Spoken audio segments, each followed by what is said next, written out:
Mingoina Panjaraga Sri Tongam Biswajit Lengbiragle Tasingba Makti Akoi Ngasi Sahi Khudingi Pangthok Saba 42nd Inter-District Amasung 69 State Open Badminton Championship 2025 Haudok Chagadabani Haudok Pagam Mangoinana Akoina President na Maman Yam Laba, Tasingba Mukti, Ai Isamaksu, 1974 dagi Manipur State Badminton Association, the Yaujarakpani, Adubu, Hajan Jabanate, Ngasi Fawada, Hujik Akoibu, Lamjing Biriba President, Sri Biswajit, Sigumba President, Mayam Mamangda, Oi Biki Pasina, Wado Viro, Haina Kali, Tasing Taura Iba, Hujik, Lakliba Achievement, Improvement, Manipur Badminton Association, Masia Koina, Hajan Jabanate, Mayam Sum Ubiri Basuni. Tasingba Makti Yamna advance oiraba Yamna dynamic oiraba akogi president gi wakallona international level da akogi badminton players sing si pura ke hairabadi Yamna international level da oiba yaba gym ma tangai phate haiba wakal si phawbi duna ngasi sangaga doriba gym si more than 20 lakhs piba adugumba gym gi makhalni masi Tangai Padana Tamdaba Yade, Haiba, Kogi President, Wakalna Masi, Oibani, Tasingoma, Akoi Power Masi, Oigani, Hibas, Yauzeba, Koi Samak Power, Taja de Tasena Harabadi, Naramakta Masi, Nasi, Oiba Piba Masi, Oinanaba Honabada, Sarna, Lamjing Viraga, Pung 11:30 Muktaramani Nundangi, Sari Sayana, Tangoka, Tanginga, Taitoka, Taisinga, Akoi Tasena, Paisagi, Akoi Kaito Lejabanate, Sana, Loinabangasiba, head. Ahanda ki tamji pai birak dodi sana loina ba tobi dara lai akoi ta chengna ikai ra bani adudi lai ra dana physically akoi sar ye tungin ba bawa akoi ikai re am cheng ngam jadre yang war ta chenga da sana isa yaw ga toksal lak je masida akoi ju sien ba yad ba hai ba tare aduna ngasi si mayam ta cheng bani akoi na invitation su loina ba yo bang am jade adubu mayam ngasi tin biri ba mayam si akoi na Masing Jiwa Kona Taja Jade, do Mayam Manipur Badminton Association, Manipur State Badminton Association, Tawa Yauna, Sogot Pibani, President Bunuksiba Bani, Haina Loje, Mayam Masi, Taja Bagi Wangwada, Mayam Punbi, Adukimatik Nuaije, Aduna, Hojik, Akoi, Matamyana Lojore, Tournament, Hogotabanina, Asigumba, Manipur State Badminton Association, Jim Masi.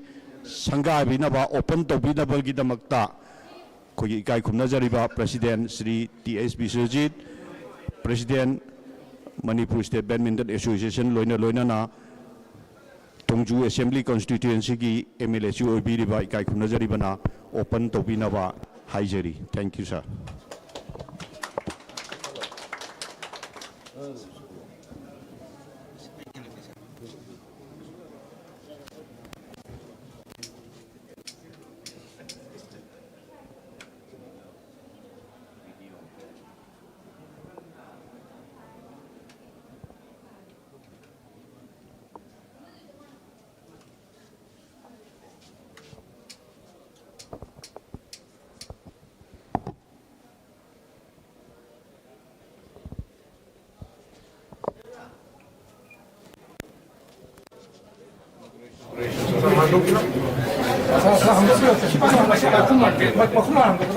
손다 하면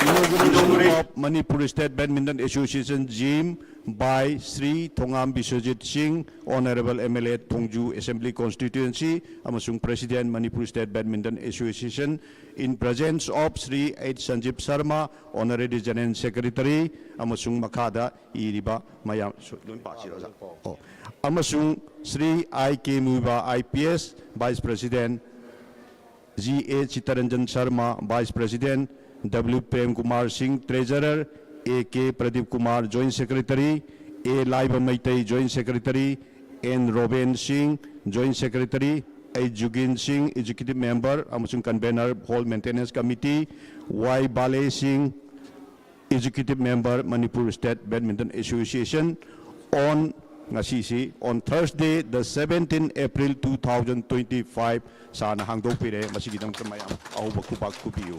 Thank you, sir.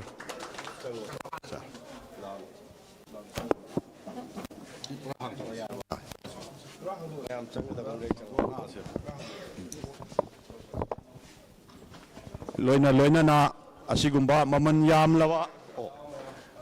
laba gym asi hangdok paga loina na Tong da Puliba Ribonasi, Mayamna Sagaloina Kakpinaba, Ningsingjari. Thank you, sir. Thank you very much. Jim si Mayamutang Miyang Tabiu, Masi more than 20 lakhs Piba, Yamna International Standard, Yamna Paraba, Jim Makalli.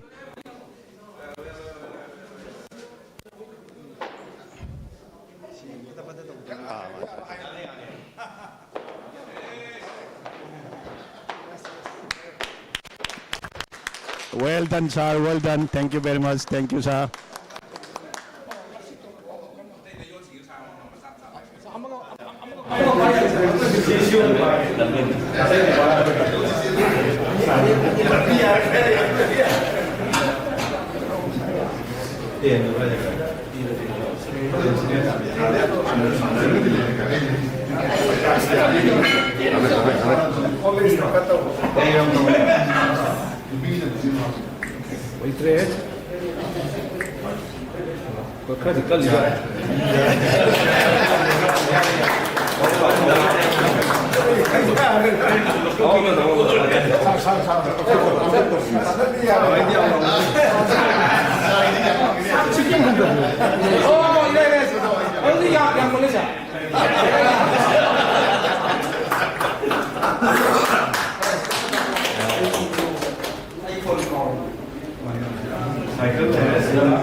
야야 좀 탐비고 자.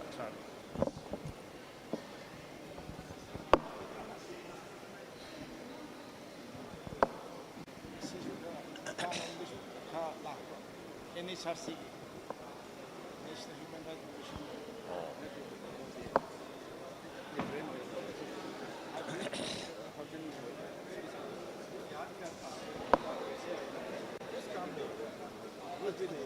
मन में जो आया आपको ख्याल आया इसलिए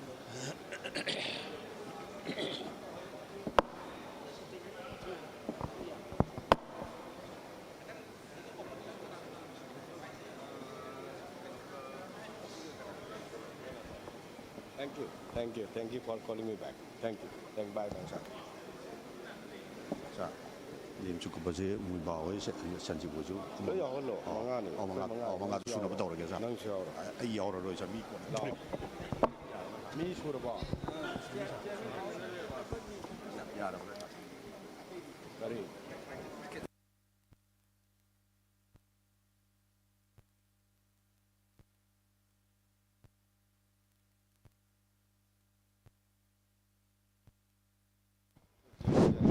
정말 할게요.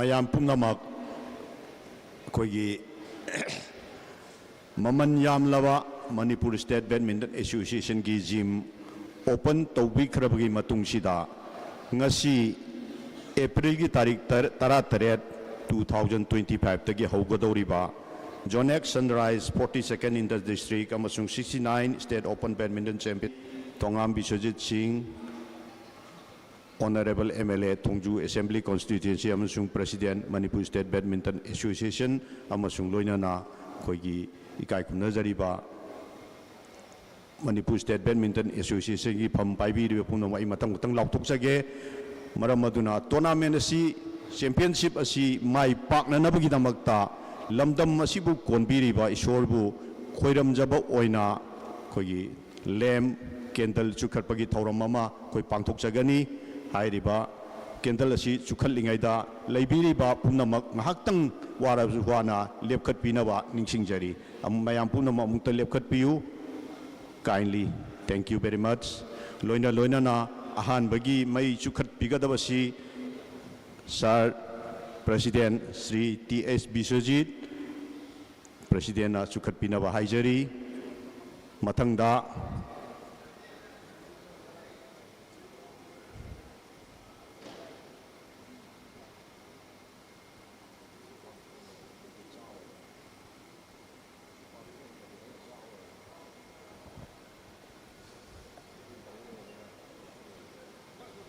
Haujik ikai kumnazariba president na kogi mangoloina bagaminta kogi maira si sukatpiri mayam kuba kupiyu. Thank you sir, thank you very much. Mathangda ikai kumnazariba Sri IK Muiba IPS Vice President Manipur State Badminton Association na maira sukatpiri mayam kuba kupiyu. Mathangda Honorary General Secretary Aid Sanjeev Sarmana Maira Sukhat Pinaba Ningsingjari.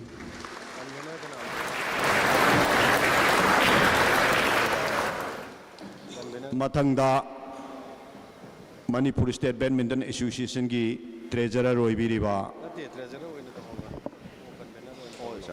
Amasung tournament asigi chairman su oibiriba Sri W Prem Kumar na Maira Sukhat Piri mayam kuba kubiyu loina na tournament sigi achau pa thodang lauriba convener oibiriba e laiba maitai na su ꯃꯩꯔꯥ ꯑꯃꯇꯪ ꯆꯨꯈꯠꯄ ꯌꯥꯎꯕꯤꯅꯕ ꯍꯥꯏꯖꯔꯤ ꯃꯌꯥꯝ ꯈꯨꯕꯥꯛ ꯈꯨꯕꯤꯌꯨ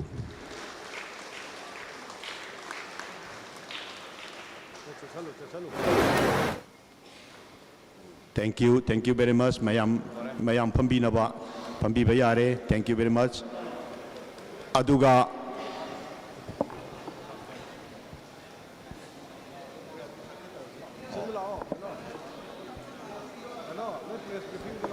Preski Sinau Sing, Madi Lainaba, Sarga Wari, Mutang Tobinaba, Jim Gimatang, Amasung Tonamen Gimatang, Wari Tobinaba, Aijeri. Thank you.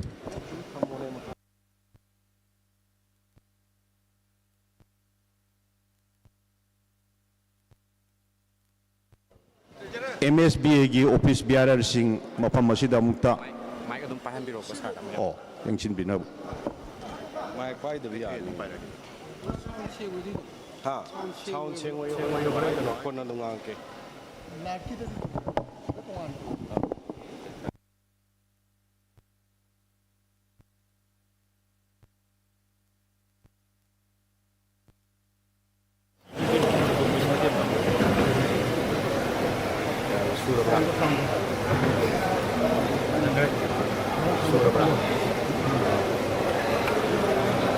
Sige, itu udah nih sesena untuk udah sih nggak sih mau untuk jadi pak sih masih kalau kita betul untuk no kayak kayak apa kalau kita betul no kalau waktu ini no harus sih kayak apa tapi yang aku di dari international standard tak benar presiden memang aku bilang ni aku sih mana nama dia berarti kalau makan dia di pensi sana ba dimension le har ka ngang sing sika bai to ko mo to le ge environment si ma si ko na ba to ga chilang ga yin to ba ko citizen ma mo da na ta na ma generation to generation ko na bi mi adu bo jo ji le ba chana ri ba train si ma pa te so go train la gu mo to ba ha na re ma dimension to chana ba ya ta ba ko mo ga ta ko ji le ba state and association ji ba ba na yang na ne ku da ma si ngang sing si ko na तो tournament competition का इच्छा से चले हर का जरूर है अरुणाचल का zonal तौबा असम तौबा बरदा को ने थेंगना को मतम आंगांग जे को टैलेंट भी ले स्किल भी ले जबा अदु वो को मपांगल दा अदगी लेरि बतो वा तो कनो दा फैक्टर खर खर दा वाट को ले सी मरम ने ने ने कनो जिम जी का खदरा मागी तो आनो मशीन मखल भी मखागी या चंगे भी दिसता तो मागी स्ट्रेंथ आ दी स्ट्रेंथ को मागी ले उसका itu na ini sih sebenarnya salah le harga dagang sih कोई लाकर तो बाहर की जोनेल दस्ती ले जाओ नोटिस की जोनेल ले कुछ ना नेशनल दिन तो बड़े कुछ है ना चैंपियनशिप कोई हो हर का मतलब असल ले जाओ वर्ल्ड प्लेटफॉर्म का किसी मार या दिखो वाला तो ये बजट बराबर कोई अमुक तो योगा करना बा कोई किसी अलग सी अपन टूर्नामेंट के आधा वही इन्हें ना जोको सिना मरम वर्ग सुबा कोई किन्हल बोले हर कांदा कोई करा ना सारा कनी हाई कुर्सी हम डायरेक्टर बन जिंगा जकनी हाई जिम दी मखल में आम ले लबु दो कोई ना स्पेसिफिकली थंदरी में जिम सी बैडमिंटन हाई मसाले से सी खतगी कोई ना कोई मसल की खाव बनी को मागे मागी तो आन मसल सारा तुम इला ट्रेनर में हर कांदा हम से ना तो भी मतलब सिना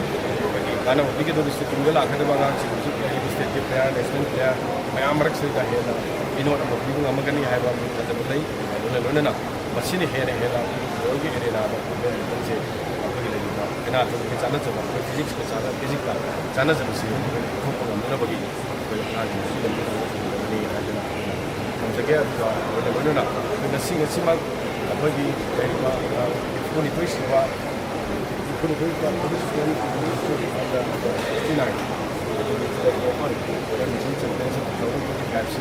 मसी तौर है मथंग लाकदरीब अखोगी सेप्टेम्बर की था मनुंग तौगदरीब अखोगी जोनेल की यागी लोनमक अखोई तोान तोान मफमदा असम नागालैंड मिजोराम सिक्किम एनी एक्सेप्शनली मनपुर नतना अतोप नॉर्थन स्टेट के पास लोनमक लाकर स्टेट सेप्टेम्बर से मनपुर स्टेट में एसोसिएशन ऑर्गनाइज तौगनी सुनतना अखोई national amadi international invitation tournament amashu koi le ba national state ki koi na state super ani koi na tournament ama organize to ni kan ma thagi tournament ko mari ama mari state ba ba ni association na juji ma organize to ni sab sa ba dore koi le ba all ki tuan ba specific na or pira ba ni la ni se ko ba ba to pa la ni cha ching la har ka la ki le hospitality जब अब तोान बा perception है लान perception चपा अखोई Manpur almost पहले की लेकिन जगह से लेते हाथ सूब लेते परसेप्शन चेंज तौना होना मीडिया की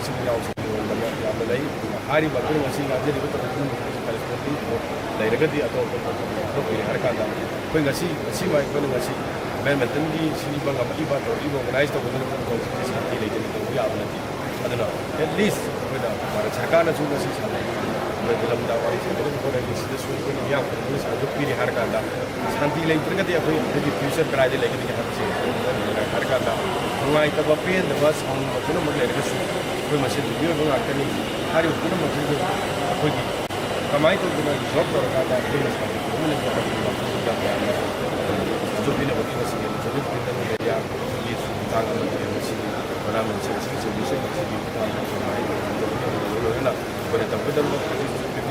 सेकेंड 69 चैंपियनशिप से जोन सागद सेप्टेम्बर चैंपियनशिप खले नोमिनेट प्लेयर डिसिप्लिन लेना होनब कन्ना एसोसिएशन तौरीब पोस्ट करीगीदमक्तनी खनबीरे हर पुनः मपुंग फाना सॉलिड एनी फोर्स थेगाने सॉलिड सामने हर तोान मनपुर रिप्रेजेंट तौर वखलों खेलब मोट मोट मानना सामने नतना स्टेट से रिप्रेजेंट तब India represent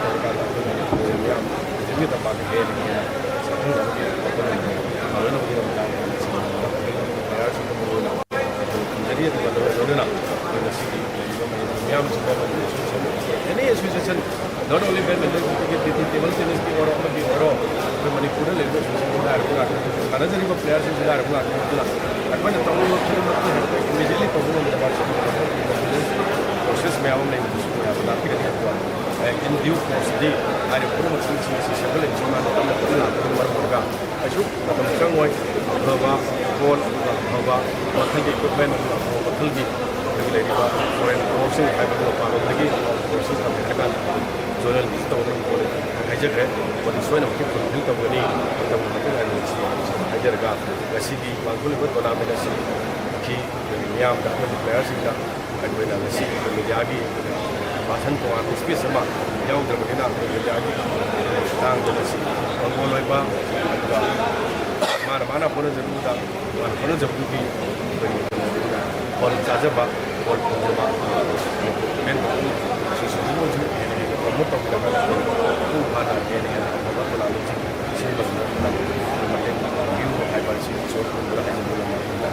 thank you PRC थानी मरक्सदा पुलिस मेंबर्सना अनोब मेनाउसिंग अदुगी कुहाबे लेबी मांगदि फन दादबदा मिलिटेड मेंबर्सिंग इन सिंगल कांस्टिक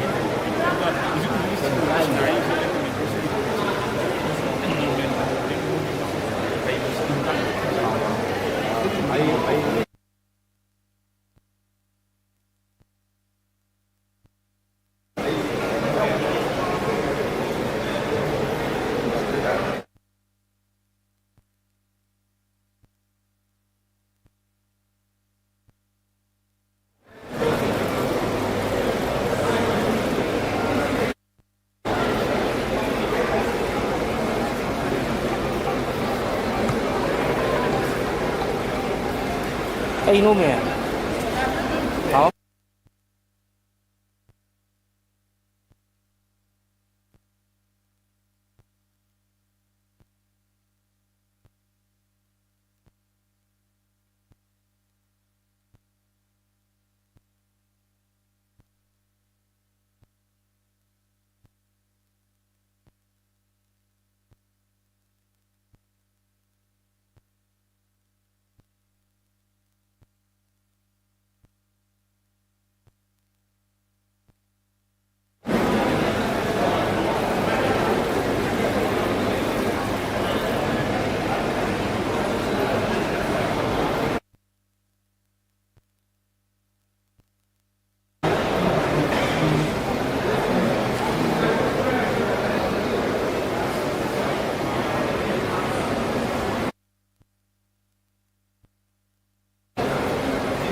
ꯃꯇꯨꯡꯁꯤꯗ ꯏꯀꯥꯏ ꯈꯨꯝꯅꯖꯔꯤꯕ ꯄ꯭ꯔꯁꯤꯗꯦꯟ ꯆꯦꯝꯄꯤꯌꯟꯁꯤꯞ ꯑꯁꯤ ꯑꯣꯄꯟ ꯑꯃꯨꯛꯇꯪ ꯇꯧꯕꯤꯅꯕ ꯔꯤꯀ꯭ꯋꯦꯁ ꯇꯧꯖꯔꯤ. Now I declare Yonex Sunrise 42nd Inter-District and 69 State Open Badminton Championships 2025 open.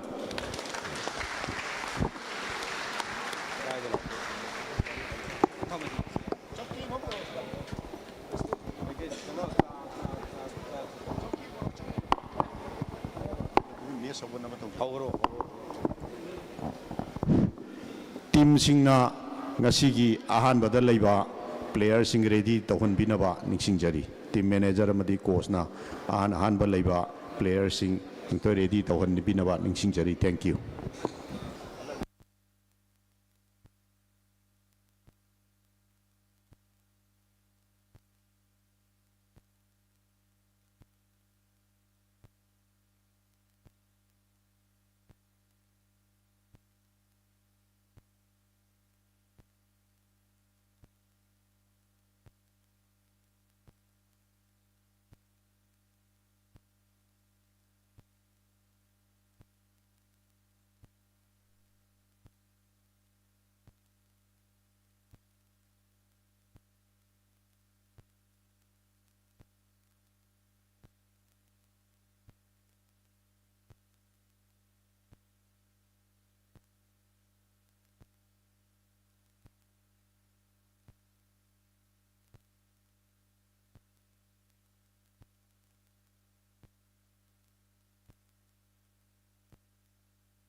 ꯑꯩꯈꯣꯏ ꯍꯧꯖꯤꯛ ꯇꯣꯔꯅꯥꯃꯦꯟ ꯑꯁꯤꯒꯤ ꯇꯤꯝ ꯏꯚꯦꯟ सानबा हौगꯠचनबा तौजगे कोर्ट 1 दा अहानबा सानगदबा टीम सिंगदी थौबाल डिस्ट्रिक्ट अमसुंग कक्चिंग मेन्स टीम की अहानबा राउंड निमसे अदुगा कोर्ट 2 हाइबदी मयाई कोर्ट सानगदबना मेन्स टीम सेनापति डिस्ट्रिक्ट अमसुंग इम्फाल ईस्ट डिस्ट्रिक्ट कोर्ट 1 दा अहानबा सानगदबा men singles Saikhom Gung Singh Thoubal district versus K Dayananda Kakching district ready तौबीरगा कोर्ट 1 दा रिपोर्ट तौबीनबा निंगसिंगजरी से आपचला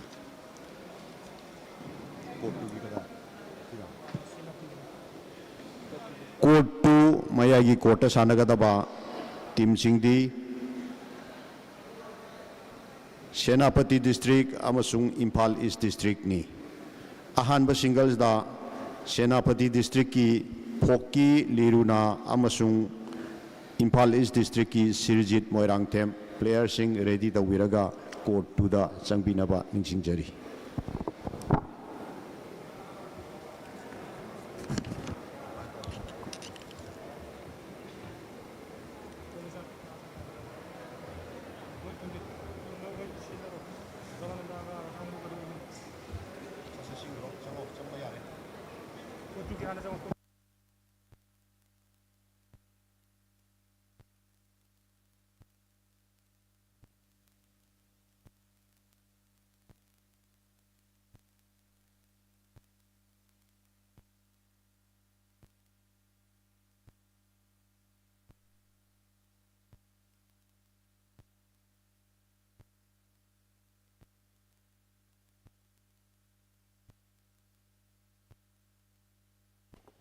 कोर्ट 3 दा हौजिक टीम इवेंट सानबा होगदबना विमेन्स टीम इवेंट दी सानगदबा टीम सिंगदी बिष्णुपुर डिस्ट्रिक्ट अमसुंग इम्फाल वेस्ट डिस्ट्रिक्ट नि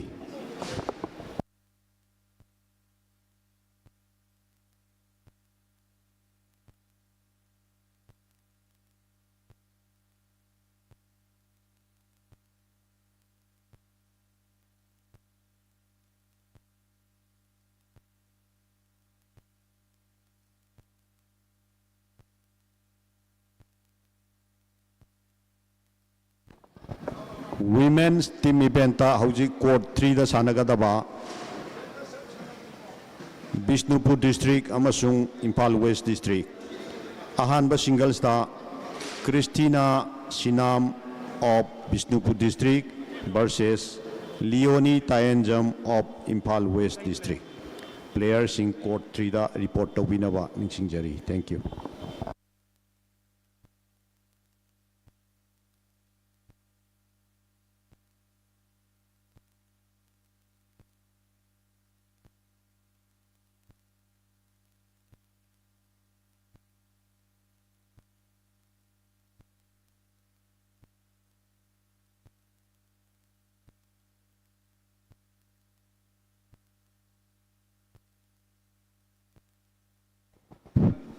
mayamda karigumba mata ningsingjage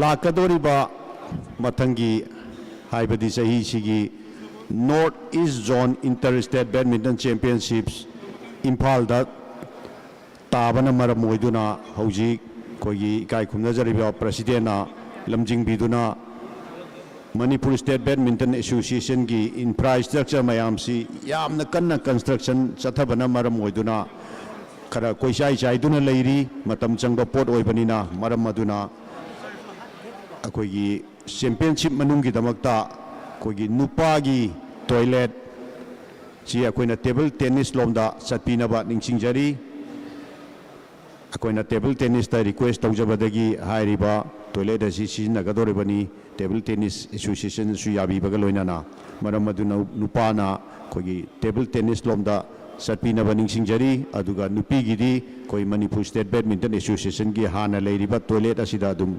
sangbinaba haijari thank you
court 2 अमसुंग 3 दा कौथोखिबा प्लेयर सिंह थोकपिरंगनबा निंगसिंगजरी।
सानरिबा टीम सिंगना मागी प्लेयर सानबसिदा लाइन जज अमुक्ता प्रोवाइड तौबिनबा निंगसिंगजरी।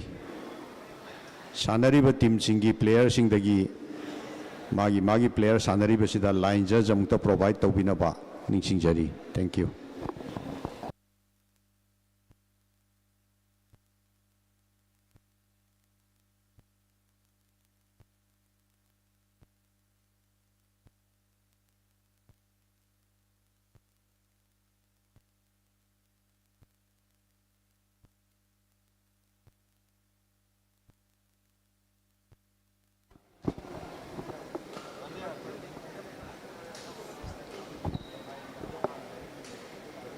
कोर्ट 2 दा सेनापति डिस्ट्रिक्ट अमसुंग इम्फाल ईस्ट की लाइन जज अममतंग थोपिरंगबा निंगसिंगजरी।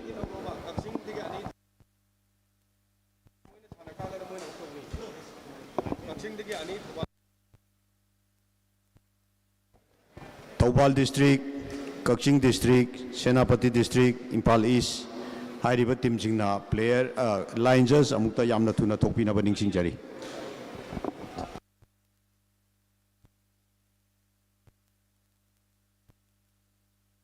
ꯂꯥꯏꯟ ꯖꯁ ꯈꯔ ꯊꯨꯅ ꯑꯃꯨꯛꯇ ꯇꯤꯝꯁꯤꯡꯅ ꯊꯣꯛꯄꯤꯔꯛꯅꯕ ꯅꯤꯡꯁꯤꯡꯖꯔꯤ꯫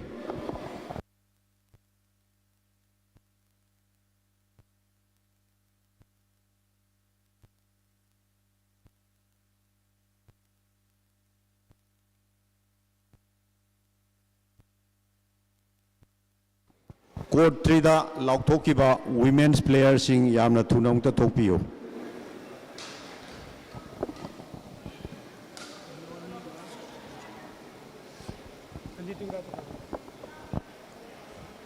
बिष्णुपुर डिस्ट्रिक्ट अमसुंग इम्फाल वेस्ट की अहानबा सानगदबा प्लेयरसिंग वुमेन्स की नी कोर्ट 3 दा अमुक्ता report तौबियो।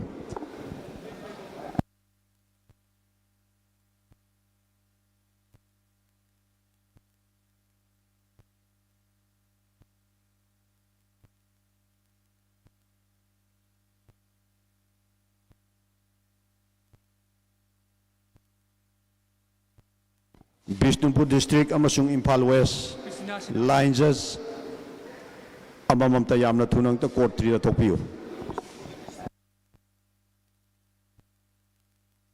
Christina of Bishnupur district, Leoni Tayenjam of Imphal west report on court 3।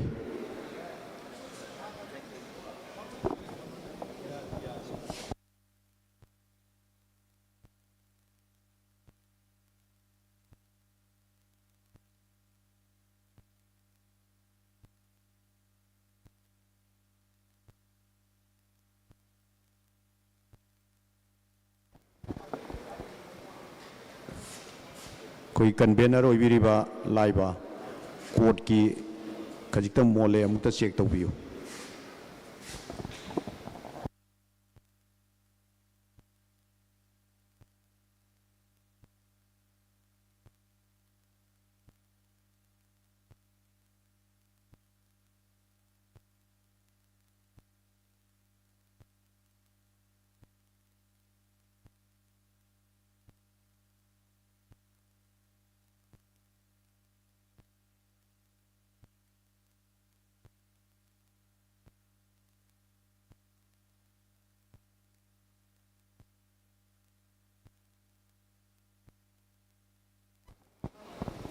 Christina अमसुंग Leone,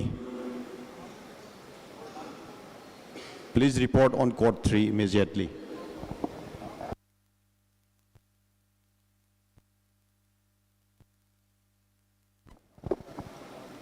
Court 1 da men's team event haugadaba Saikhom Gung Thobal district amasung Dayananda Kakching district court 1 दा report तौबियो।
Bishnupur District amasung Imphal West line just thopiro court 3 da. Bishnupur amasung Imphal West.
Next match on court 3, Bebina Thingbaijam of Bishnupur District versus Laisram Angelia of Impal West District.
Next match, second singles of the tie on court 2, Kyobio Bemai Chanapati District versus Jomi Singham Impal East.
Next match on court 1,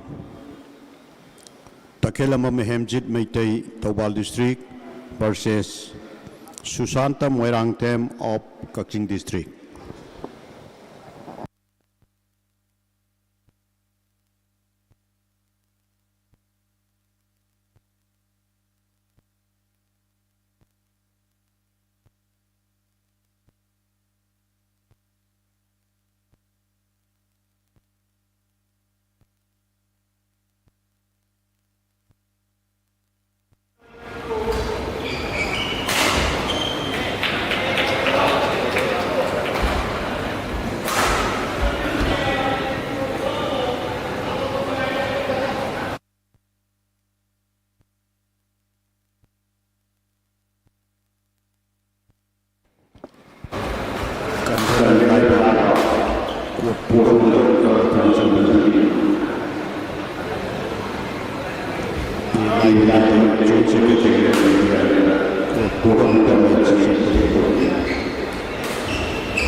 Next match on court 3, second women's singles, Bebina Thingbaijam of Bishnupur District versus Laistram Angelia of Imphal West.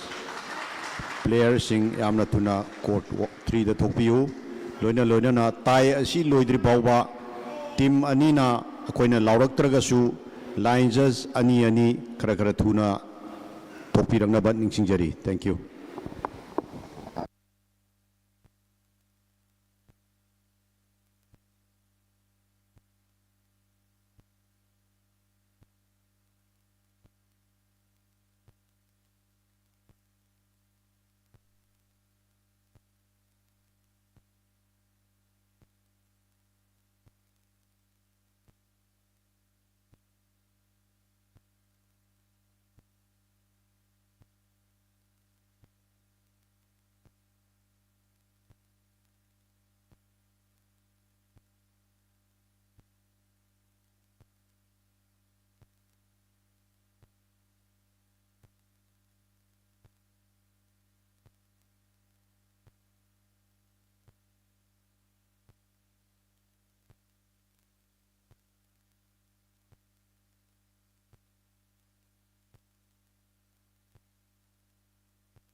Next match on court 1, Thawali Street, represented by Takilambon Hyojin Meitei versus Taksim Street, represented by Susaka Palanke. Report at court 1.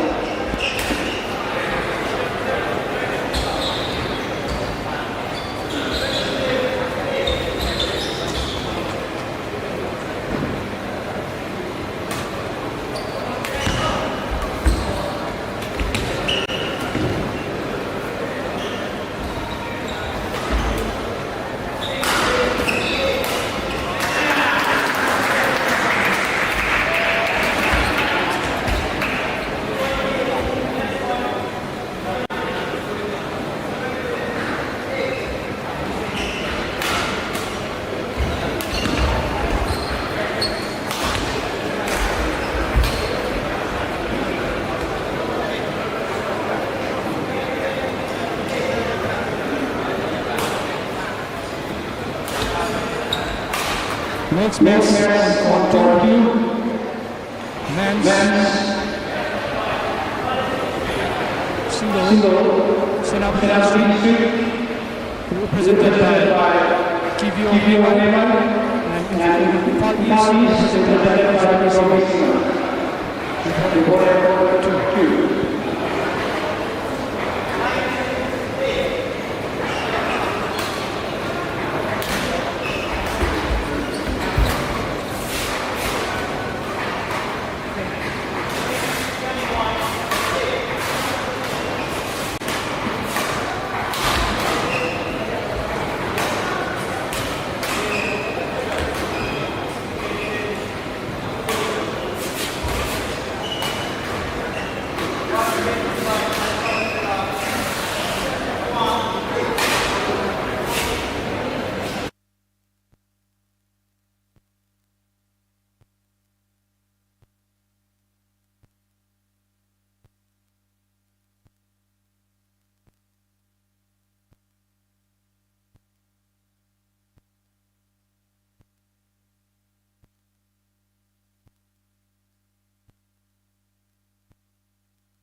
긴장하죠?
सानगदबा women's doubles adubu Bishnupur district ki Bebina Thingbaijam haujikta sanakibana maram oiduna hairiba double match asi minute kun gi matungda sanagani adubu Bebina Thingbaijamna sanaba yare hairagadi akoida pau pibiu koi match asi haunana ba taujage natragana minute kundi pothaba yai. Thank you.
Next match on court 1. First men's doubles. Vidya Chandra Kundrakpam and Saikom Gung Tawal District versus K. Dayananda Amasung Wahengbam Jubaraz Kaksing District.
Taba.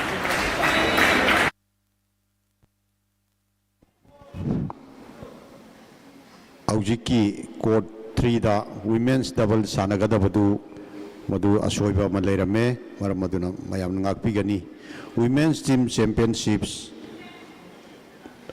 ꯑꯍꯥꯟꯕ double ꯁꯥꯟꯅꯒꯗꯕ ꯈ꯭ꯔꯤꯁꯇꯤꯅꯥ ꯁꯤꯅꯥꯝ ꯑꯃꯁꯨꯡ Doli Rajkumari Bishnupur district versus Asangbam Devika ꯑꯃꯁꯨꯡ Leoni Tayenjam Imphal west. ꯄ꯭ꯂꯦꯌꯔꯁꯤꯡ court 3ꯗ report ꯇꯧꯕꯤꯌꯨ꯫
Court 3ꯒꯤ women's ꯄ꯭ꯂꯦꯌꯔꯁꯤꯡ ꯑꯃꯨꯛꯇ ꯌꯥꯝꯅ ꯊꯨꯅ ꯊꯣꯛꯄꯤꯔꯛꯎ꯫ Court 3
Gracias.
Next match,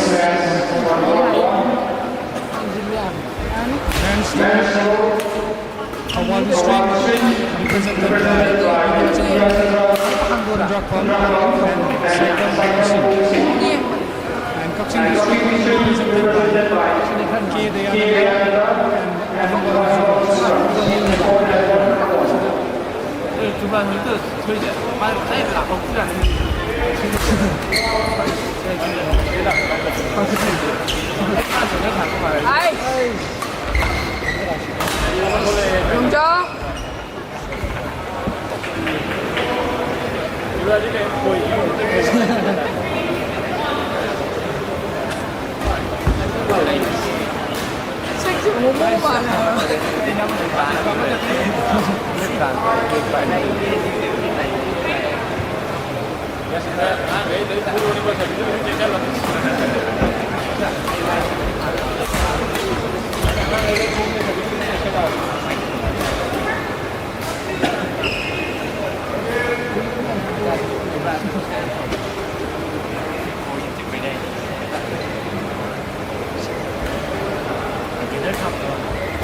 必养杀，跟他们是养杀。加拿大的，去加拿大的，去啊！还有个新大学的在这边打你。我们干嘛？没有抓你。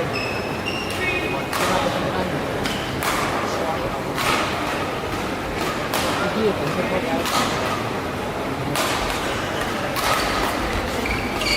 妈有心没有爱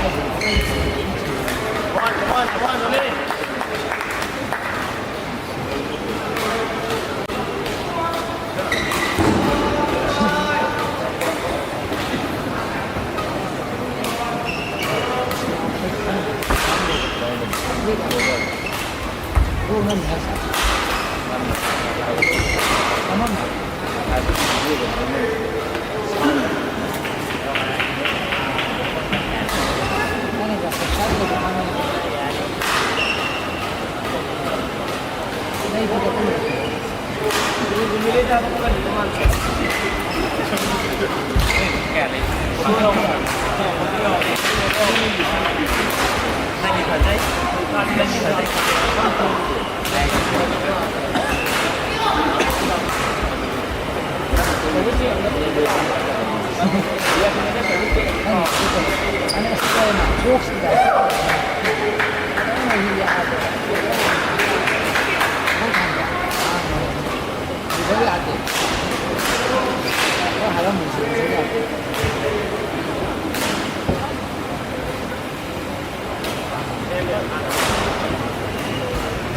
มันก็จะกำลังต้องทำอย่างนี้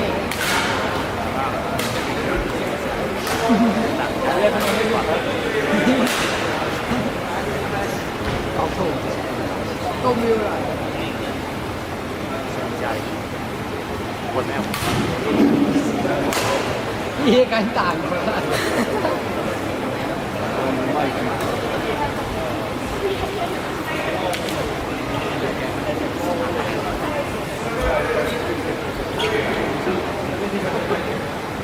Bolero White MN01AG 2278 aduga run item white guy number 3601 gari ani se gari thaupa yadre maram aduna mapu yawbadi khitang side to bina ga naction jara thank you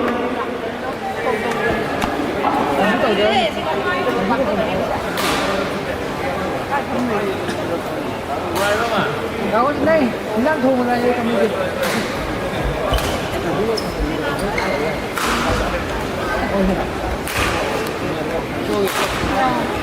Ôi, thì suy nghĩ để sợ là. Nó cầm. Sai. Ôi, đúng ra.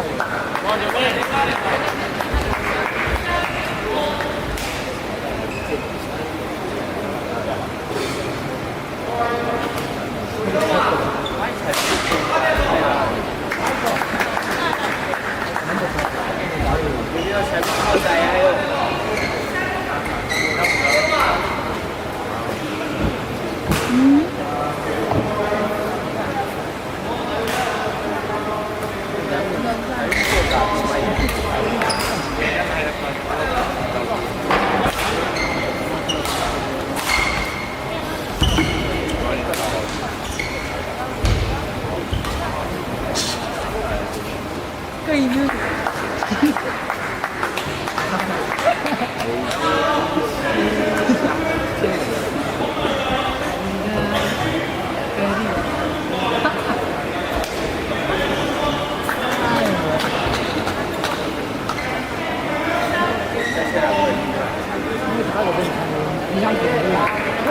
那位从没怎么会这个平常那个。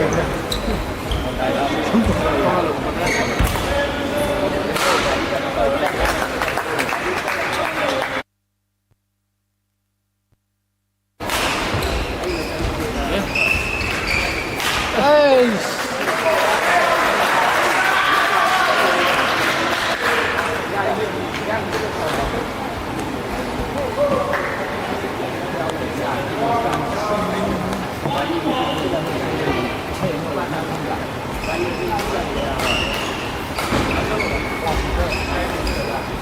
哎呀，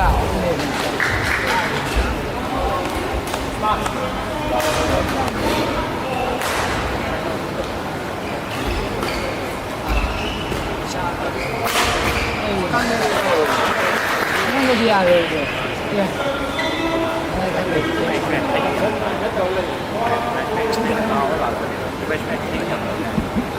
啊，我讲不信这，我也是蛮少的。对。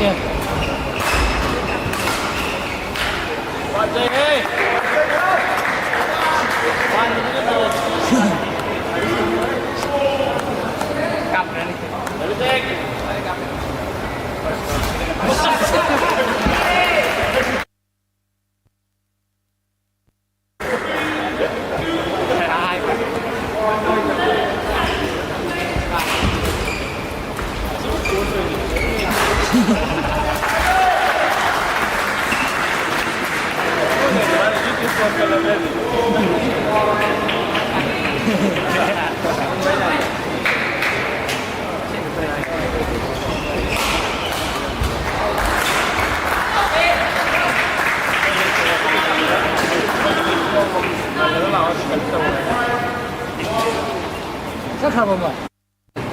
那进去了没？咋都是这个，你看一下。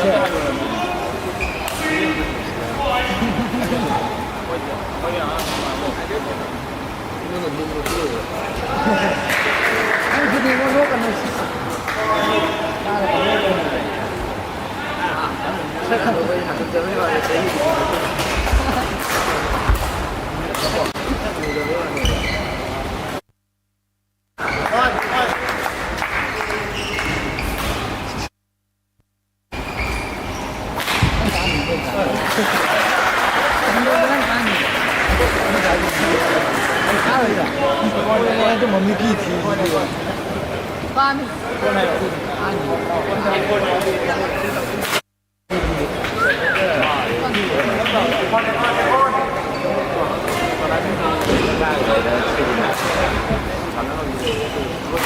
为了维持这个东西，啥子都没干。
我有些别的，你谁的？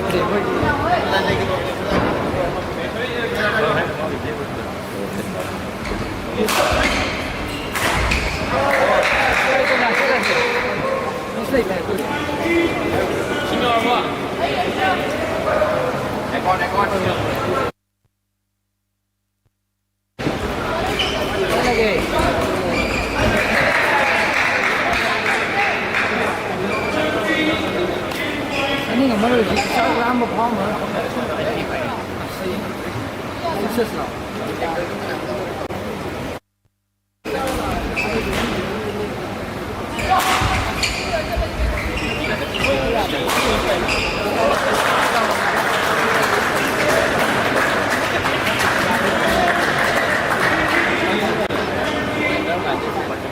对呀，对。三个血，咱们俩这个。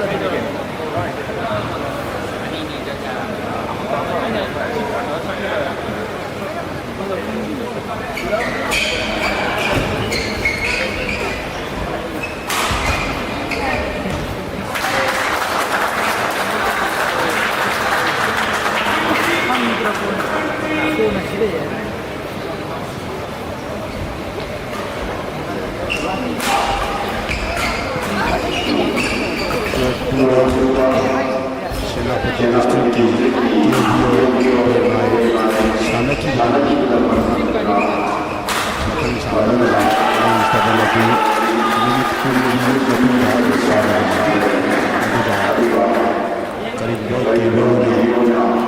सानब यारे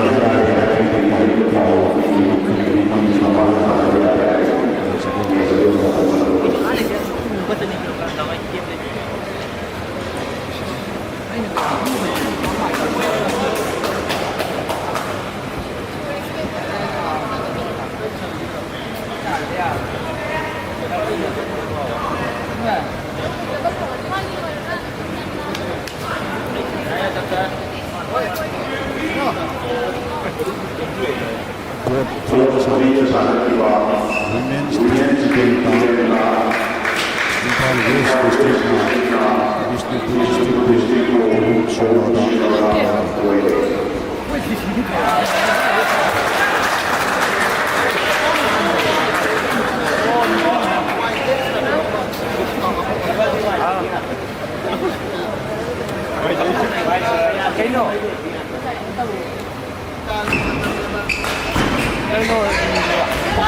คนไทยนักกะโล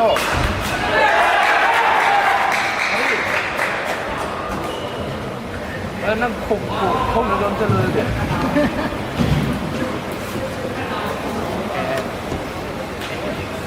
ไอ้มวยหลักไปอะไรหรอตอนนั้นต้อง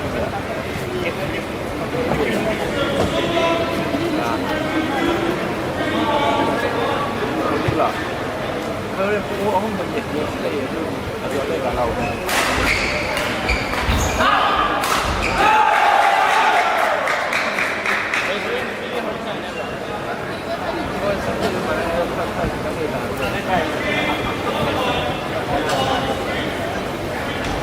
ยังไป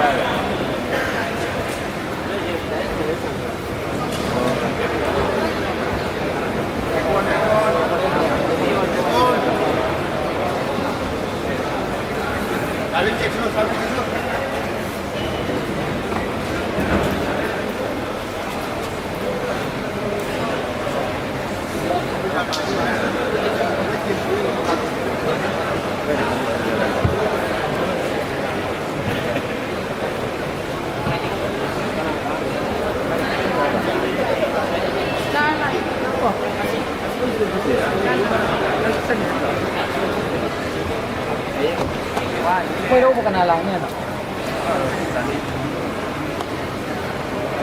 Dari lurus berapa?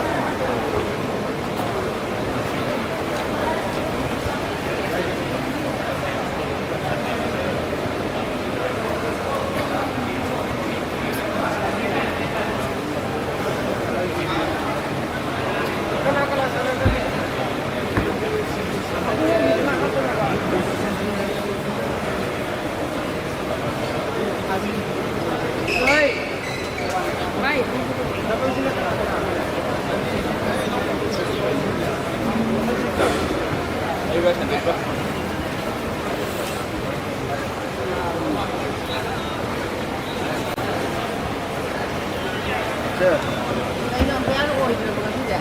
이들 저거 저는 그래도 돈이 디가 내가 봐 우리만 선택하는 건 까이다 하 어디 타박도 이래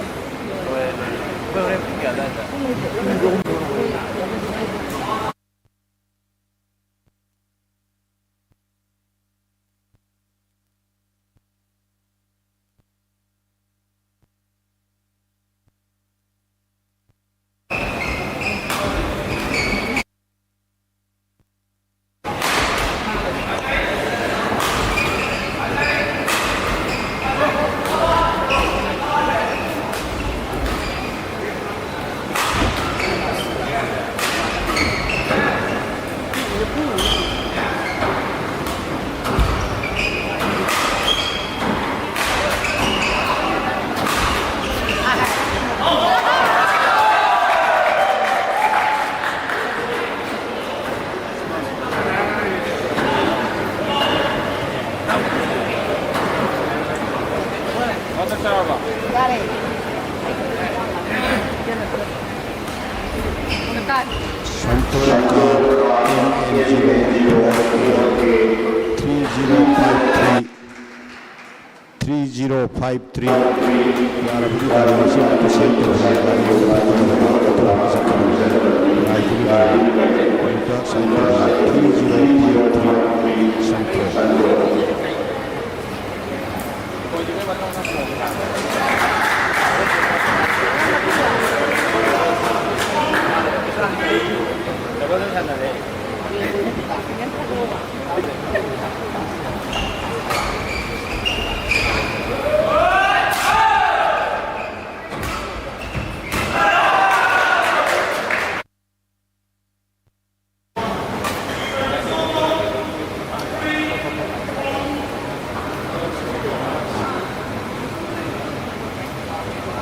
Now, match on three, sorry, two. First men's doubles, Fabio Bernal and Fourteen Yoga District versus K. Shanti Amasung Sergi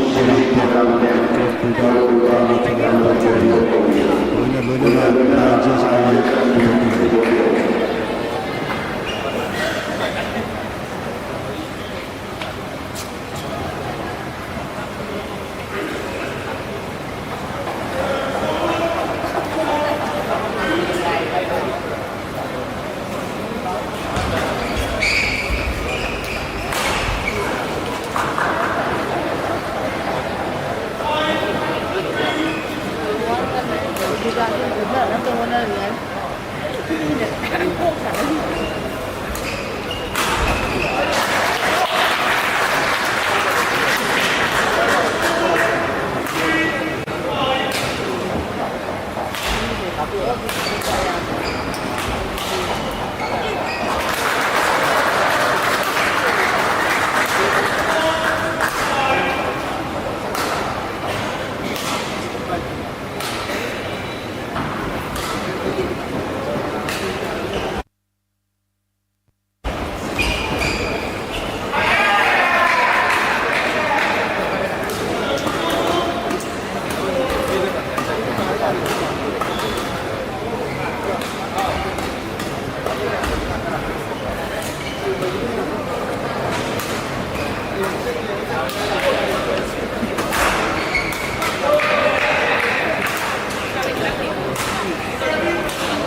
อะไรเหรอแกมาอะไรเหรอแกมันมาอะไรจริงนั่งเลยอย่างเงี้ยไอ้เป็นของพวกเงินเยอะปะไอ้เจ้าตัวไม่เอาของมันต้องเงินจริงพอดีมาตั้งไงสมเงินจริงมาตั้งไงแล้วที่เราอ่านได้ผมต้องวิ่ง